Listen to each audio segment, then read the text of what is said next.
Okay, let's dive in. Today, we're tackling something almost everyone learning English bumps up against, right? Hmm. That moment when you have a thought, a clear idea in your head, but actually getting it out in English feels, well, just slow. Yeah, incredibly slow sometimes. Like there's this extra invisible step happening somewhere in the process. Absolutely.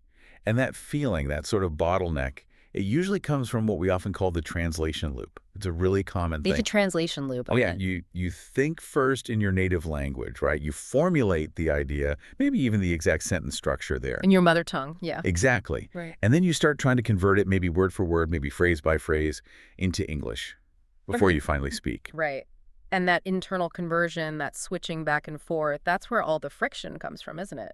It just adds significant time. Huge amounts of time sometimes. It's like trying to have a quick chat, but you've got this internal interpreter you have to route everything through first. That's a great analogy. Yeah. And this interpreter is inside your own head. So by the time you've actually navigated that whole translation A process, moment's gone. yeah, the conversation might have already moved on, or, that perfect witty comment you had just fizzles out because it's too late. Precisely. Yeah. And it's not just about speed, although that's a big part of it. It can also make your spoken English sound a little, well, constructed, maybe a bit unnatural. How so? Like, even if the grammar is technically correct. Yeah, even then, sentences that are translated too directly, even if they follow all the rules, they can sometimes miss the natural rhythm or the common phrasing that native speakers just instinctively use. Ah, so they might sound a bit stiff or just slightly off somehow, even if you can't pinpoint exactly why. Exactly. It lacks that flow, that ease. And the reason native speakers just don't have this problem is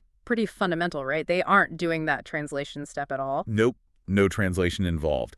For them, a thought, a concept, an observation, it just arises, and it finds its expression directly in English words and sentences. There's no intermediate stopover in another language. It's concept straight to English. Exactly. Their brain has, over years and years, built this incredibly direct, high-speed connection. Think of it like a dedicated fiber optic cable between the idea and the English needed to express it. Okay, but here's the really exciting part, the core message we're exploring in this deep dive. That translation habit, that default mode, it's not like hardwired permanently. Not at all. It's a habit. And the good news is habits can be changed. You absolutely can train your brain to bypass that native language step and think directly in English, building those same kind of high-speed connections. You really can. It takes practice, of course, like any skill, but it's definitely achievable, Mm-hmm. and the benefits are just transformative when you start getting the hang of it. Like what specifically? What changes? Well, first off, your speaking speed increases, sometimes dramatically. Your speech becomes smoother, much less hesitant because you're not constantly doing that mental search and convert routine. Right, you eliminate the pause where the translation was happening. Exactly. And the confidence boost that comes with that is Yeah. immense. Suddenly, the language starts to feel less like something you have to laboriously assemble piece by piece. And more like a natural tool. Precisely. A tool that's readily available in your hand, ready to use. Okay, so our mission today is pretty clear then. We're going to use the material you've brought, the source info, to really map out exactly how you, the listener, can start making this shift. Hmm. We're going to try and uncover why your brain defaults to that translation mode in the first place. We'll break down the specific practical steps you can take to start building those direct English thinking pathways. And we'll look at daily exercises, things you can actually do every day to make this training effective. Yeah, and also discuss how mastering this internal process, this thinking in English, helps you respond faster and, crucially, more naturally in actual real-world conversations. So the goal is, by the end of this deep dive, you'll walk away with not just a theoretical understanding of the problem, but a really clear, actionable strategy. A toolkit. Exactly. A set of techniques you can implement literally right away to start training your brain for faster, more intuitive English thinking. We're going to get into the real nuts and bolts of this. All right, let's start right at the beginning then. Let's really try to understand the root cause. Why does this translation loop happen so persistently for so many learners? We know native speakers don't do it, so what's different in the language learning process itself that kind of installs this habit? Well, fundamentally, it actually comes down to efficiency, believe it or not, or at least what the brain initially perceives as efficient when learning something new, especially language. Efficiency. That seems counterintuitive if it slows you down later. It does, but think about it from the brain's perspective when it first encounters English. Your brain is incredibly efficient, right? Its default system, its most established, comfortable, super fast network, is your native language. That's its home base, its operating system it's run since birth. Precisely. It's the OS you grew up with, the one it knows inside out. Now, when you first learn a new English word, let's pick a really simple example from the source, like dog. Okay, dog. Your brain needs to figure out, okay, what does this sound dog mean? Where does it fit in my understanding of the world? The quickest, most efficient way for it to do that initially is to link this new sound, this new label dog, to the concept it already has. By using the word it already knows for that concept? Exactly. It connects the English word dog to the word for dog already stored securely in your native language network. That connection is the fastest way to assign meaning. Ah, okay. So it's not immediately creating a direct link between the idea of the furry, four-legged animal wagging its tail and the English word dog. Not usually. Not right at the very beginning for most learners. It's creating a link between the English word dog and the native language word for that animal first, like a bridge. Exactly. It uses the existing, super strong pathways of your native language as an anchor point, a reference point for the new English vocabulary. Think of it like building a new extension onto a house you already know very well. Okay. You connect the new room, the English word, to the existing structure, your native language vocabulary and concepts first. That's the easiest way to integrate it initially. And that makes sense for learning, right? It must help you rapidly understand the meaning of tons of new words by relating them back to what you already know. It's a learning shortcut. It's incredibly effective for initial vocabulary acquisition, absolutely. It's probably how most of us learn our first foreign words. Okay, so this mapping process, this building of bridges between the languages, is actually a crucial part of early learning. Yeah. But then it becomes the very thing that gets in the way later on. That's the irony, yes. Yeah. Because once those bridges are built, and especially once they're reinforced through lots of practice flashcards, linking words, translation exercise, that sort of thing, then your brain's default behavior, when you want to express a thought or concept involving that word dog, is to follow the most established, most practiced pathway. Which is the one involving the native language. Exactly. The thought arises, I see a dog. Yeah. Your brain accesses the concept, furry animal. It finds the corresponding word or phrase in your native language first, because that's the strongest, most automatic link. The superhighway. Yes. And then it uses that bridge it built earlier to retrieve the English equivalent dog. Okay, so the sequence becomes, you have an idea or see something, your brain grabs the native language label, your brain uses the bridge to translate that to the English word sentence, then you speak the English. Precisely. Wow, that explains the delay perfectly. You're literally running the thought through two different language systems instead of just one. Absolutely. You're adding those extra steps. Native language retrieval, cross-linguistic conversion. Every single time you want to speak English, your brain might be doing this complex internal routing through your first language. And even though the brain is incredibly fast, adding those extra steps, even if they're just milliseconds each, they accumulate. Across a whole sentence or a whole conversation, those milliseconds add up to noticeable pauses, a slower overall speaking rate, and that feeling of hesitation. Got it. So the brain was being smart and efficient for the learning phase, but that initial efficiency strategy accidentally created a less efficient pathway for the speaking phase. You've nailed it. That's the core issue. So the ultimate goal then of all the training techniques we're about to discuss is to deliberately build new pathways, brand new connections. Yes. Pathways that go directly from the concept, the idea, the observation, straight to the English word or sentence, completely bypassing that native language detour. Cutting out the middleman. Exactly. We want to train the brain to create and then prioritize those direct links, to make them stronger and faster than the old translation route, just like it already does for your native language. It's like establishing English as a parallel operating system for thinking and expressing, not just seeing it as a sort of secondary dictionary attached to your first language. That's a fantastic way to put it. You're building those stronger, faster, neural superhighways directly for English. Okay, the goal is crystal clear now. Build the direct English superhighways. So how do we actually start laying the tarmac? What's the very first, most fundamental step the source material lays out for us? The starting point is, maybe surprisingly, quite simple. And it happens entirely internally, inside your own head. You begin by consciously using simple English words in your thoughts throughout your day. Simple English words. just thinking them. Yes. The real power here is that this practice isn't initially about speaking aloud or interacting with anyone at all. It's about deliberately starting to change the language of your internal monologue. Okay, so changing the language of that little voice inside your head. Exactly that voice. Instead of letting your stream of consciousness flow 100% in your native language, you consciously, deliberately interrupt it or maybe run a parallel process where you use English words instead. And the source suggests starting with something really tangible, right? Like describing what you see. Yes, that's the easiest entry point. Describe what you see around you, silently, in English. Just simple labels and descriptions. Okay, let's really unpack that. Can we brainstorm some more examples beyond just the ones mentioned? What does that look like in practice, say, during a typical day? Sure. Imagine you're just waking up, you open your eyes, instead of your usual native language thought like, oof, morning already, you could think sunlight, window, bed, blanket.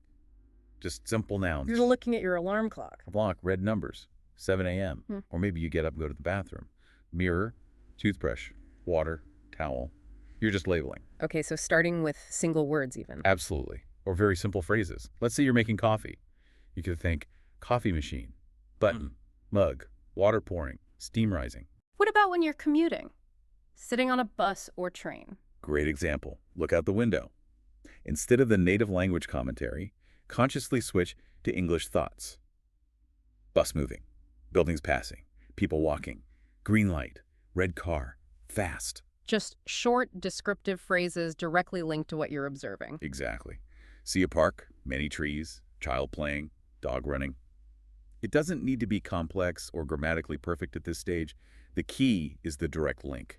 You're taking the visual input, the sounds, the sensations, and immediately attaching the English words to them internally. Precisely.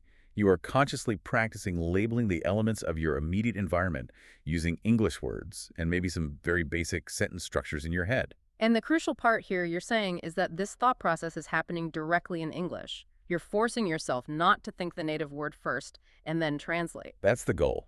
You're intentionally trying to bypass that native language intermediary. By directly linking the English words to the real-world objects, actions, and events you're experiencing, you start building that new pathway. It's like you're installing a new parallel labeling system in your brain, one that uses English tags instead of your native language tags. That's a perfect way to visualize it. You are creating those essential direct associations. So instead of that old route, concept of tree, native word for tree, English word tree, you're forging the new route, concept of tree, English word tree. Straight connection. Yes. You're establishing a direct neural link between the visual image or the concept and the English label. This is absolutely foundational because it starts to make English feel like a more automatic go-to language for just processing the world around you, even on a very basic level. You're chipping away at the dominance of the native language default. Exactly. You're building the absolute simplest direct connections first, like laying the foundational bricks for that superhighway. Okay, got it. Step 1. Internal, simple descriptions and labeling of your immediate environment throughout the day. What's the next practical step the source suggests to build on this foundation? Step 2 makes this process a little more active, a bit more focused. It pushes you beyond just passively describing internally to more deliberate identification. The core idea is actively name objects in English whenever you see them. Naming them specifically. Yes. This could still be silent, just in your head, or maybe if you're alone, you could whisper it very quietly. But the key is the deliberate, focused act of identification. What is this? It's a lamp. So it's like zooming in from describing the whole scene to focusing on individual items within that scene and giving them their English name. Exactly. Think of it as targeted practice for those direct noun links. If you're in your kitchen, for example, you deliberately look at things and name them in English. This is a refrigerator. That's a microwave oven? Yeah, there's a fork, spoon, knife, plate, bowl. Exactly. Or if you're working at your desk, laptop, keyboard, mouse, pen, paper, stapler. You just go around naming things. What about outside the house, say walking in a park? Tree, bench, path, flower, grass, sky, cloud, squirrel. Or in a supermarket, shopping cart, apples, bananas, bread, milk, checkout counter. Just constantly applying those English labels. Yes, and again, the simplicity might make it sound almost childish or Yeah. trivial, but the source rightly emphasizes that this step is powerful. And it truly is. Why is it so powerful? Is it just the repetition? The repetition is absolutely key, yes. Remember how neural pathways get stronger with use? Like exercising a muscle, right? Precisely. Every single time you see, let's say, a chair, and you consciously think or whisper chair in English, you are firing and strengthening the specific neurons that connect the visual concept of that object directly to the English word chair. Okay. The more you do this over and over, the stronger and faster that connection becomes. You're literally conditioning your brain to make the English word chair the most readily available, most easily accessed mental label for that object. So the more accessible that English word becomes? The less likely your brain is to even bother taking that longer, more effortful detour through your native language to find the word for it. The direct English route becomes the path of least resistance. It's like paving that superhighway we talked about. Each repetition adds another layer of smooth tarmac, making it faster and easier to travel. A perfect analogy. You're making the English word the primary, most efficient label for that object or concept through sheer focused repetition. You're actively working to make it the default setting. Okay, that makes sense. The power of focused repetition. Now, the source also suggests a specific way to make this naming exercise even more effective and maybe a bit more engaging, too. Something about a game. Yes, this is where you can really crank up the intensity and specifically target the speed aspect, which, as we discussed, is so crucial for fluent conversation later on. Right, the speed. The suggestion is to play a quick 5-minute naming game. Set a timer on your phone for just 5 minutes. Then, look around your environment wherever you happen to be and try to name everything you can possibly see in English as fast as you possibly can. Wow, okay. 5 minutes. Rapid fire naming. So not just casually thinking table, chair, lamp, but actively pushing yourself. Yes, push the speed, look around a room, and just blitz through it. Book, shelf, dust, picture frame, wall, paint, ceiling, light bulb, switch, door, handle, hinge, floor, rug, pattern, color, shape, line. Just list absolutely everything you can identify in English, one after the other. Boom, boom, boom. Like a mental machine gun firing English words. Exactly. You're deliberately putting your brain under a bit of time pressure. You're forcing it to retrieve those English labels as quickly as it possibly can. And why does that speed element help so much? Because it actively discourages the brain from taking the comfortable but slower route through translation. If you're forcing yourself to go really fast, there simply isn't time to think the native word first and then convert it. Ah, the pressure forces the direct route. Precisely. It makes the direct English pathway the only viable option if you want to keep up the speed. You're essentially training your brain for rapid retrieval of English vocabulary under pressure. That's actually quite clever. It uses the game's time constraint to reinforce the very behavior we want: direct, speedy access to the English word. It's a targeted technique to break that old, slow translation habit by making it impractical. Exactly right. It makes the direct English pathway the most rewarding one in the context of the game, because it's the only way to succeed at naming things quickly. It builds the habit of accessing English vocabulary fast, which is absolutely vital for achieving that natural conversational speed we're aiming for. Okay, this is making a lot of sense. So we start simple with internal description, step 1. Then we focus on actively naming objects directly, reinforcing that with the speed game, step 2. Where does the source take us next in this logical progression? The logical next step, once you're feeling more comfortable and quicker at accessing those individual English words for concepts and objects, is to graduate to forming complete sentences. Moving from single words or maybe very simple phrases to actual sentences. Yes. The training wheels come off a bit. You start combining these building blocks, the nouns, verbs, adjectives you've been practicing, into more complex, meaningful unit of thought. We're talking full sentences now, though initially still primarily just in your head. Okay, so shifting from just labeling things, chair, table, to actually expressing ideas or describing actions and states using those labels. Exactly. You're taking the vocabulary you practiced accessing quickly in the first 2 steps and beginning to construct grammatical structures with them, all within your internal thought process. So instead of just thinking the word bus, You think about what's happening with the bus or your relationship to it. right, like the examples in the source, but let's expand on them a bit more. Instead of just thinking bus stop in your native language when you arrive there, you practice thinking the full thought in English. Yeah. Okay, I am waiting at the bus stop now. The number 12 bus should be here soon. I hope it's not late today. I have a meeting. You see, you're not just identifying the location.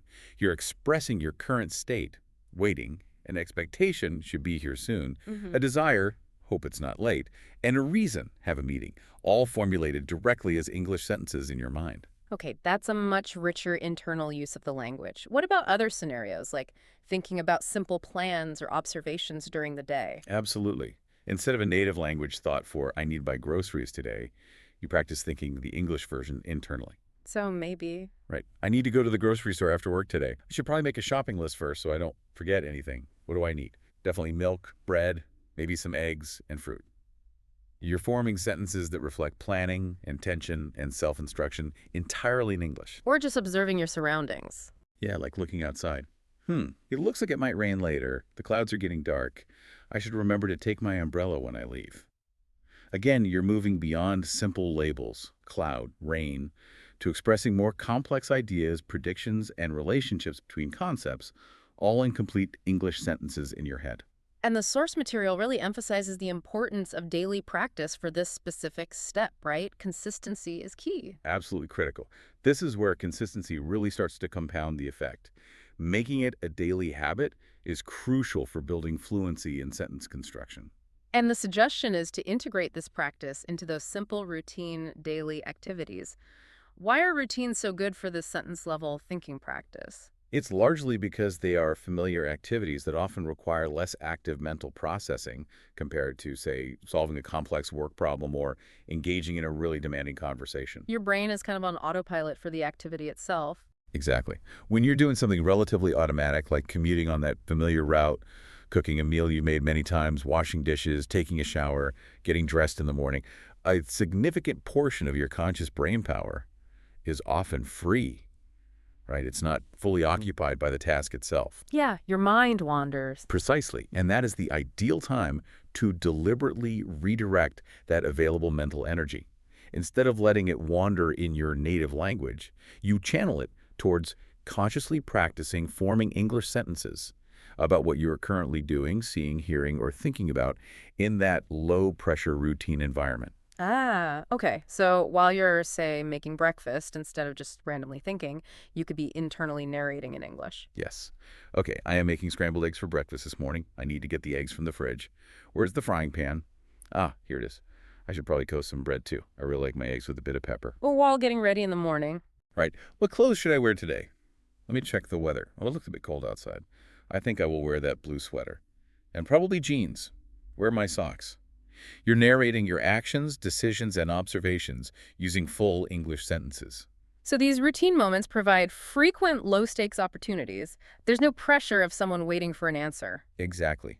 It's a safe space to practice sentence construction directly in English, building fluency and forming complete thoughts without the anxiety of immediate external communication.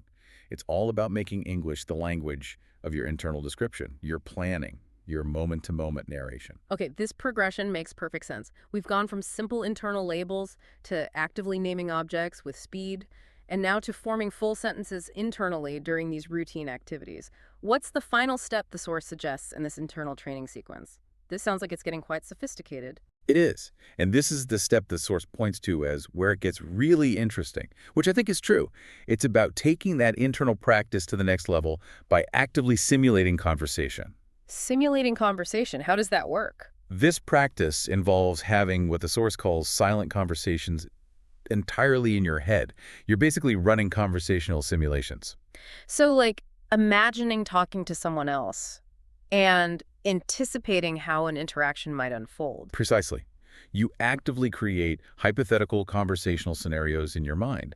Or maybe you replay a recent conversation you actually had, perhaps one where you felt slow or awkward, and you mentally rerun it, practicing better responses. Okay, interesting. But the core idea is mentally formulating the entire dialogue, both what you would say and what you anticipate the other person would likely say in response, and doing it all in English. Let's really break down that coffee ordering example provided in the source again, but maybe flesh it out even more to show the internal process in greater detail. Okay, good idea.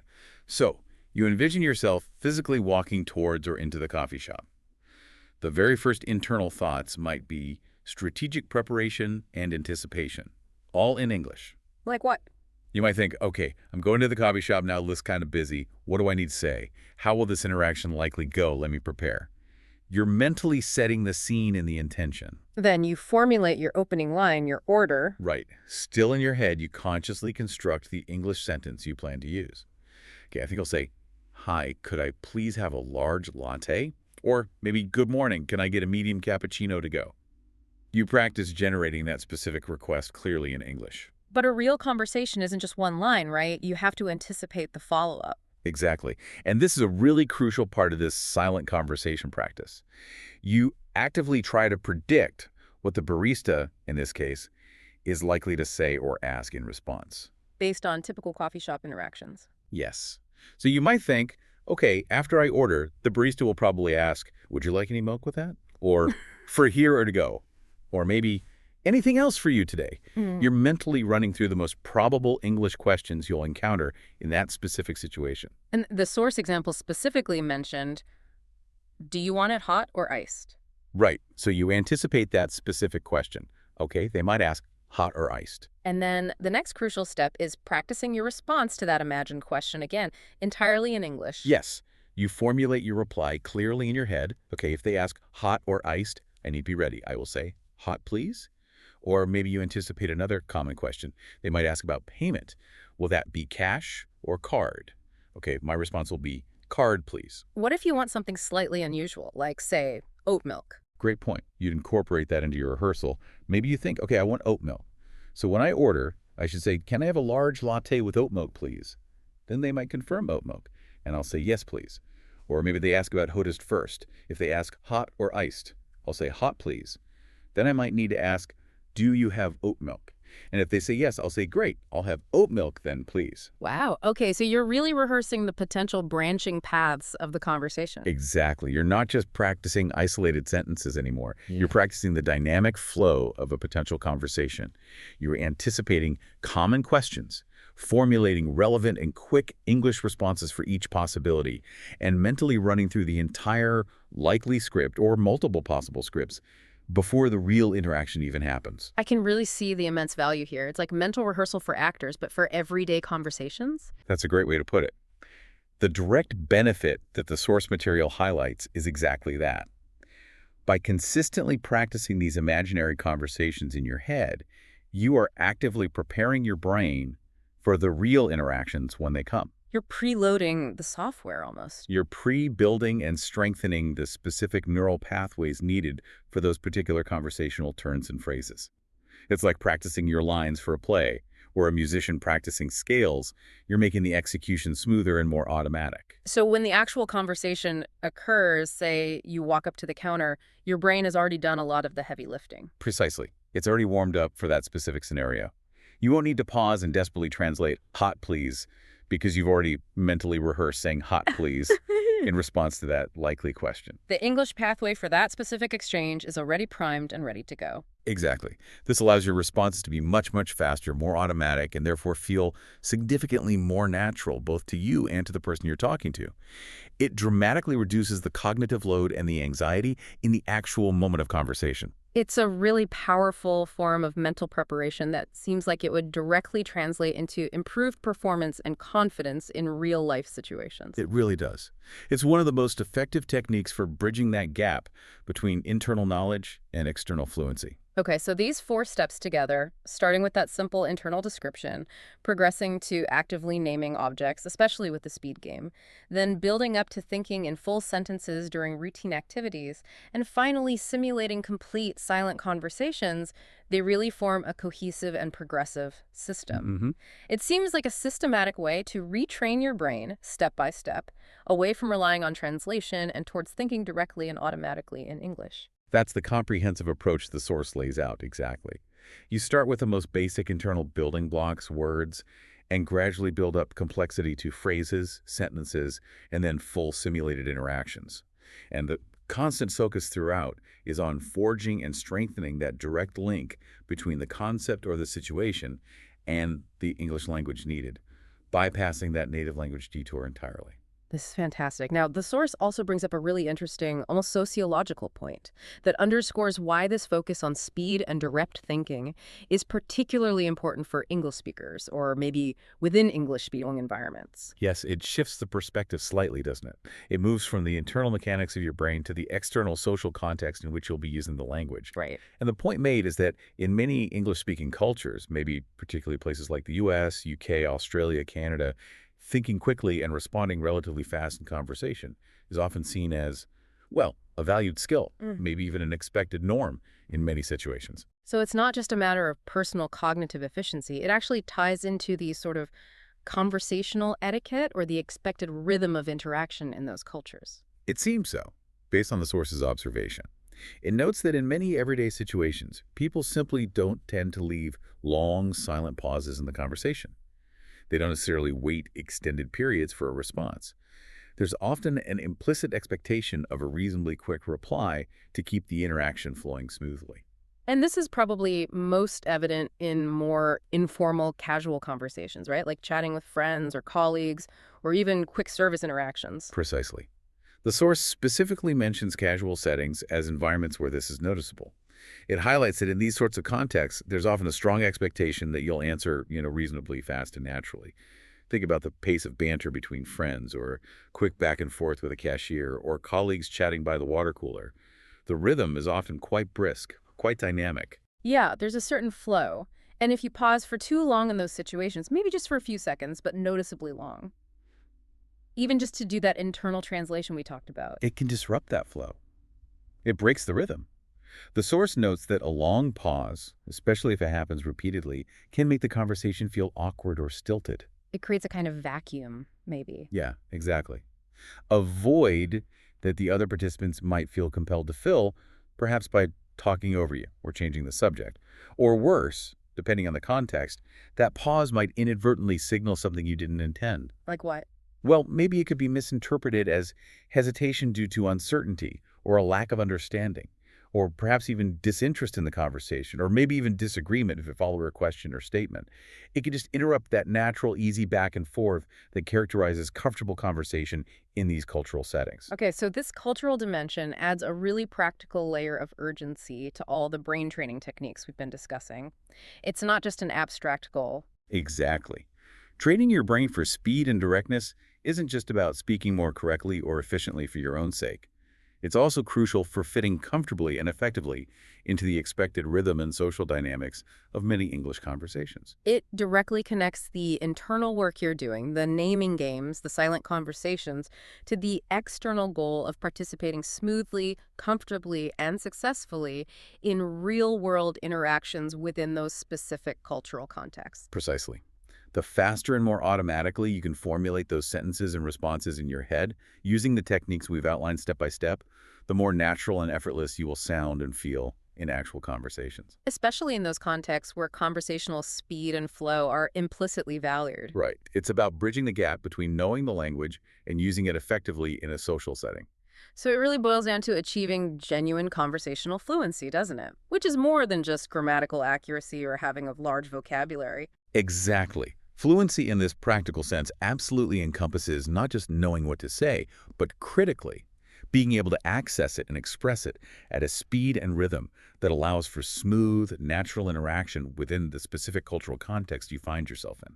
Okay. So to kind of bring this all together then, the overarching message from the source material seems incredibly clear and actually quite empowering.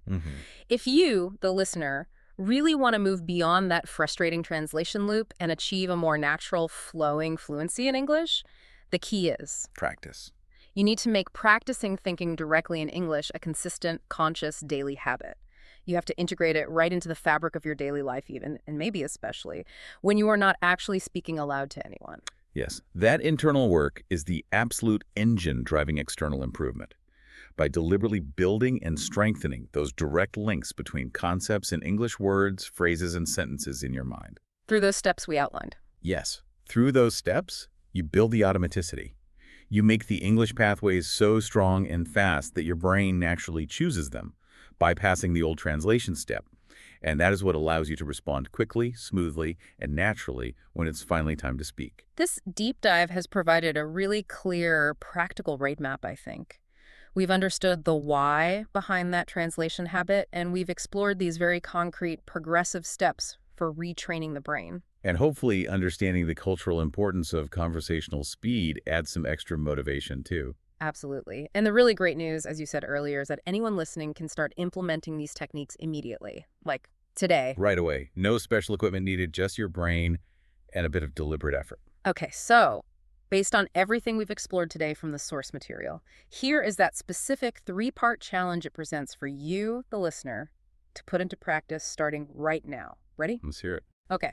Step one, sometime today, carve out just 5 minutes, set a timer, and play that speed naming game we discussed. Look around wherever you are, your room, your kitchen, your office, walking down the street, and just name objects you see in English as fast as you possibly can for those full 5 minutes. Really push that speed. Good one. Step 2. Choose one simple routine daily activity you'll be doing today. Could be preparing a meal, doing the dishes, your commute, folding laundry, anything repetitive. While you're doing that activity, consciously practice thinking in full sentences about what you're doing, seeing, or feeling. Do it silently to yourself, entirely in English. Narrate the process, describe the objects involved, note your thoughts, all as complete English sentences in your head. Excellent. And step three, take a few moments today to imagine a short, common conversation you might realistically have soon. Maybe ordering food, asking for directions, making small talk with a neighbor, a brief check-in with a colleague. Run through that imagined conversation entirely in your head. Formulate both the questions you anticipate being asked and your specific English responses. Rehearse that potential back and forth silently. Those 3 steps cover the core progression really well. Naming, sentencing, simulating. Exactly. Try those 3 things today, even just for a short time each, and just notice what happens. See how it feels to consciously direct your internal language like that.